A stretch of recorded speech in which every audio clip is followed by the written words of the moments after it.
ಎಲ್ರಿಗೂ ನಮಸ್ಕಾರ. ಒಂದು ಬಿಸ್ನೆಸ್ ಐಡಿಯಾ ಎಷ್ಟೇ ಚೆನ್ನಾಗಿರ್ಲಿ, ಅದಕ್ಕೆ ಜೀವ ಕೊಡೋದು ಒಂದೇ ಒಂದು ಪ್ರಶ್ನೆ: ಹಣ ಎಲ್ಲಿಂದ ಬರುತ್ತೆ ಅನ್ನೋದು. ಇವತ್ತು ನಾವು ಸುಮ್ಮನೆ ಹಣ ಗಳಿಸೋ ಬಗ್ಗೆ ಮಾತಾಡಲ್ಲ, ಬದಲು ದೀರ್ಘಕಾಲ ಒಂದು ಬಿಸ್ನೆಸ್ಸನ್ನು ಹೇಗೆ ಸದೃಢವಾಗಿ ನಿಲ್ಲಿಸ್ಬೋದು ಅನ್ನೋ ಆದಾಯದ ತಂತ್ರದ ಬಗ್ಗೆ ನೋಡೋಣ. ನಾವು ಉತ್ತರಿಸಬೇಕಾಗಿರೋ ಅತಿ ದೊಡ್ಡ ಪ್ರಶ್ನೆನೇ ಇದು. ಒಂದು ಬಿಸ್ನೆಸ್ ಹೇಗೆ ಹಣ ಮಾಡುತ್ತೆ?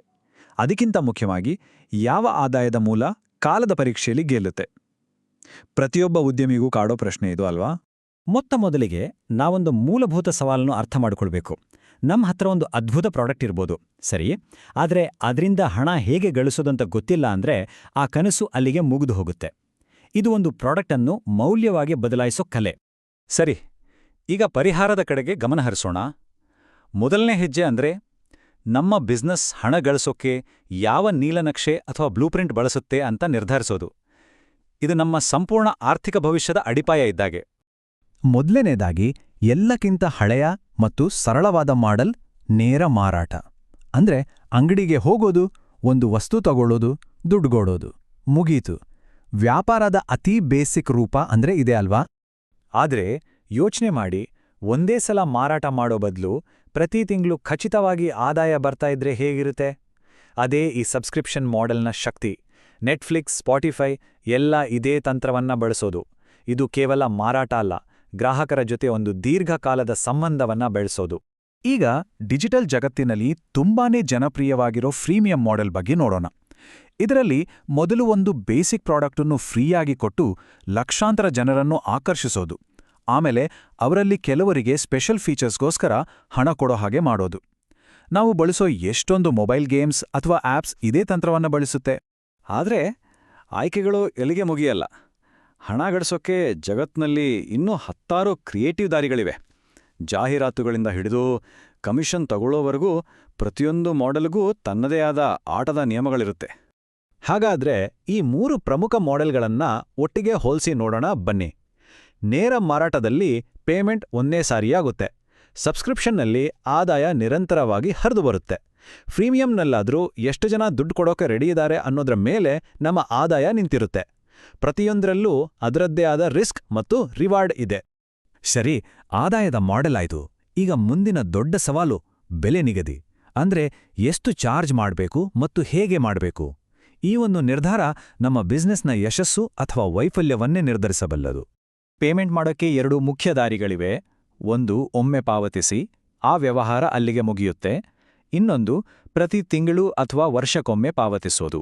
ಇದರಿಂದ ಗ್ರಾಹಕ ಮತ್ತು ಕಂಪನಿ ನಡುವೆ ಒಂದು ನಿರಂತರವಾದ ಸಂಬಂಧ ಬೆಳೆಯುತ್ತೆ. ಇದು ಬರೀ ವ್ಯವಹಾರ ಅಲ್ಲ, ಒಂದು ಒಪ್ಪಂದ. ಬನ್ನಿ, ಬೆಲೆ ನಿಗದಿಯಲ್ಲಿ ಇನ್ನೂ ಸ್ವಲ್ಪ ಆಳವಾಗಿ ನೋಡೋಣ. ಉದಾಹರಣೆಗೆ, ಬಳಕೆ ಆಧಾರಿತ ಬೆಲೆ. ನಾವು ಎಷ್ಟು ಕರೆಂಟ್ ಬಳಸ್ತೀವೋ ಅಷ್ಟೇ ಬಿಲ್ ಕಟ್ತೀವಲ್ಲ, ಹಾಗೆ. ಅಥವಾ ಶ್ರೇಣೀಕೃತ ಬೆಲೆ ಅಂದ್ರೆ ಬೇಸಿಕ್, ಪ್ರೋ, ಪ್ರೀಮಿಯಂ ಅಂತ ಬೇರೆ ಬೇರೆ ಪ್ಯಾಕೇಜ್ಗಳು. ಪ್ರತಿಯೊಬ್ಬ ಗ್ರಾಹಕನ ಅಗತ್ಯಕ್ಕೆ ತಕ್ಕಂತೆ ಬೆಲೆ ನಿಗದಿ ಮಾಡೋದು ಇದರ ಉದ್ದೇಶ. ಇಲ್ಲೊಂದು ಮೂಲಭೂತ ಪ್ರಶ್ನೆ ಹುಟ್ಕೊಳ್ಳುತ್ತೆ: ಬೆಲೆಯನ್ನ ಹೇಗೆ ನಿರ್ಧರಿಸಬೇಕು? ಒಂದು ವಸ್ತುವನ್ನ ತಯಾರಿಸೋಕೆ ಆದ ಖರ್ಚಿನ ಮೇಲೆ ಸ್ವಲ್ಪ ಲಾಭ ಇಟ್ಟು ಮಾರೋದಾ, ಅಥವಾ ಆ ವಸ್ತುವಿಗೆ ಗ್ರಾಹಕರು ಎಷ್ಟು ಮೌಲ್ಯ ಕೊಡ್ತಾರೆ ಅನ್ನೋದ್ರ ಮೇಲೆ ಬೆಲೆ ಇಡೋದಾ? ಈ ಆಯ್ಕೆಯು ನಮ್ಮ ಕಂಪನಿಯ ಸಂಪೂರ್ಣ ಫಿಲಾಸಫಿಯನ್ನೇ ತೋರಿಸುತ್ತೆ. ಕೆಲವೊಮ್ಮೆ ಬೆಲೆಯನ್ನ ನಾವಲ್ಲ, ಮಾರುಕಟ್ಟೆಯೇ ನಿರ್ಧರಿಸುತ್ತೆ. ನಮ್ಮ ಪ್ರತಿಸ್ಪರ್ಧಿಗಳು ಏನ್ಮಾಡ್ತಿದ್ದಾರೆ ಅಂತ ನೋಡಿ ಬೆಲೆ ಇಡ್ಬೋದು. ಅಥವಾ ಫ್ಲೈಟ್ ಟಿಕೆಟ್ಗಳ ಹಾಗೆ ಡೈನಾಮಿಕ್ ಪ್ರೈಸಿಂಗ್ ಬಳಸಿ ಬೇಡಿಕೆ ಹೆಚ್ಚಾದಾಗ ಬೆಲೆ ಜಾಸ್ತಿ ಮಾಡ್ಬೋದು, ಬೇಡಿಕೆ ಕಮ್ಮಿ ಇದ್ದಾಗ ಬೆಲೆ ಇಳಿಸ್ಬೋದು. ಇಲ್ಲಿ ಸಮಯವೇ ಹಣ. ಸರಿ, ಈಗ ನಮ್ಮತ್ರ ಒಂದು ಆದಾಯದ ಮಾಡೆಲ್ ಇದೆ, ಬೆಲೆನೂ ಫಿಕ್ಸ್ ಆಗಿದೆ. ಈಗೇನು? ಇಷ್ಟಕ್ಕೆ ಕತೆ ಮುಗೀತಾ? ಖಂಡಿತ ಇಲ್ಲ. ನಿಜವಾದ ಆಟ ಶುರುವಾಗೋದೇ ಈಗ. ಆದಾಯವನ್ನ ಕೇವಲ ಗಳಿಸೋದಲ್ಲ, ಕಾಲಕ್ರಮೇಣ ಅದನ್ನು ಹೇಗೆ ಬೆಳೆಸೋದು ಮತ್ತು ಗರಿಷ್ಠ ಮಟ್ಟಕ್ಕೆ ತಲುಪಿಸೋದು.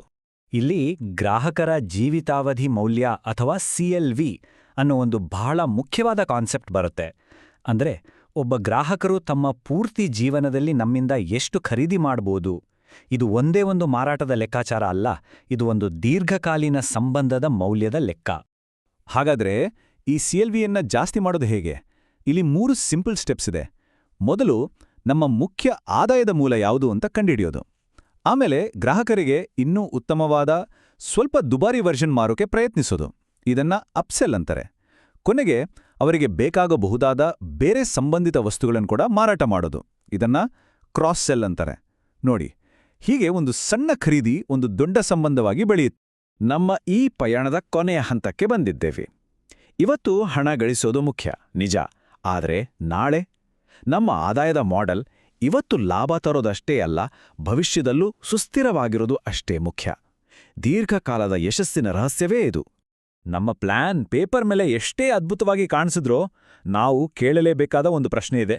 ಜನ ನಿಜವಾಗ್ಲೂ ಇದಕ್ಕಾಗಿ ಹಣ ಕೊಡೋಕೆ ಸಿದ್ಧರಿದ್ದಾರಾ ಅನ್ನೋದು. ನಮ್ಮ ಊಹೆಗಳನ್ನ ನಿಜವಾದ ಜಗತ್ತಿನಲ್ಲಿ ಪರೀಕ್ಷೆ ಮಾಡದೆ ಹೋದ್ರೆ ವಿಫಲತೆ ಖಚಿತ. ಊಹೆಗಳ ಮೇಲೆ ಸಾಮ್ರಾಜ್ಯ ಕಟ್ಟೋಕ್ಕಾಗಲ್ಲ. ನಮ್ಮ ಬಿಸ್ನೆಸ್ನ ಆರೋಗ್ಯ ಹೇಗಿದೆ ಅಂತ ಅಳೆಯೋಕೆ ಕೆಲವು ಮುಖ್ಯ ನಂಬರ್ಗಳನ್ನ ಗಮನಿಸ್ತಾ ಇರಬೇಕು. ಉದಾಹರಣೆಗೆ ARPU ಅಂದ್ರೆ ಪ್ರತಿ ಗ್ರಾಹಕನಿಂದ ಬರುವ ಸರಾಸರಿ ಆದಾಯ, ಮತ್ತೆ MRR ಅಂದ್ರೆ ಪ್ರತಿ ತಿಂಗಳು ಬರುವ ಖಚಿತ ಆದಾಯ. ಈ ನಂಬರ್ಗಳು ಸುಳ್ಳು ಹೇಳಲ್ಲ, ಇವು ನಮ್ಮ ಬಿಸ್ನೆಸ್ನ ನಾಡಿ ಬಡಿತಾ ಇದ್ದಾಗೆ. ಬೆಳವಣಿಗೆ ಅನ್ನೋದು ಒಂದು ನಿರಂತರವಾದ ಚಕ್ರ. ಯಾವಾಗಲೂ ಹೊಸ ಆದಾಯದ ಮೂಲಗಳನ್ನು ಹುಡುಕ್ತಾ ಇರಬೇಕು, ಬೇರೆಯವರ ಜೊತೆ ಪಾಲುದಾರಿಕೆ ಮಾಡ್ಕೋಬೇಕು, ಮತ್ತು ನಮ್ಮ ಬಿಸ್ನೆಸ್ ಬೆಳೆದಂತೆ ಅದನ್ನು ನಿಭಾಯಿಸೋ ಶಕ್ತಿ ಕೂಡ ನಮಗಿರಬೇಕು. ಯಶಸ್ಸು ಅನ್ನೋದು ಒಂದು ಗುರಿಯಲ್ಲ, ಅದೊಂದು ಪ್ರಯಾಣ. ಕೊನೆಗೆ ನಾವು ಅರ್ಥ ಮಾಡ್ಕೋಬೇಕಾದ ಸತ್ಯ ಏನಂದ್ರೆ, ನಮ್ಮ ಆದಾಯದ ಮಾಡೆಲ್ ಅನ್ನೋದು ಕೇವಲ ಹಣದ ಲೆಕ್ಕಾಚಾರ ಅಲ್ಲ, ಅದು ನಾವು ನಮ್ಮ ಗ್ರಾಹಕರ ಜೊತೆಗಿನ ಸಂಬಂಧದ ಬಗ್ಗೆ ಹೇಳೋ ಒಂದು ಕತೆ. ನಾವು ಯಾವುದಕ್ಕೆ ಬೆಲೆ ಕೊಡ್ತೀವಿ ಮತ್ತು ನಮ್ಮ ಗ್ರಾಹಕರು ನಮ್ಮಲ್ಲಿ ಏನನ್ನು ನೋಡ್ತಾರೆ ಅನ್ನೋದರ ಪ್ರತಿಬಿಂಬ ಅದು. ಹಾಗಾಗಿ ನಾವು ಶುರು ಮಾಡಿದ ಪ್ರಶ್ನೆಗೆ ವಾಪಸ್ ಬರೋಣ. ನಮ್ಮ ಆದಾಯದ ಮಾಡೆಲ್ಲು ನಾವು ಜಗತ್ತಿಗೆ ಹೇಳುವ ಒಂದು ಮೌಲ್ಯದ ಕಥೆ. ಹಾಗಾದ್ರೆ ಯಾವ ಕಥೆಯನ್ನ ಕಟ್ಟೋಕೆ ಹೊರಟಿದ್ದೇವೆ? ಇದು ಕೇವಲ ಹಣದ ಪ್ರಶ್ನೆಯಲ್ಲ, ಇದು ನಮ್ಮ ಪರಂಪರೆಯ ಪ್ರಶ್ನೆ. ಇದರ ಬಗ್ಗೆ ಯೋಚನೆ ಮಾಡಿ.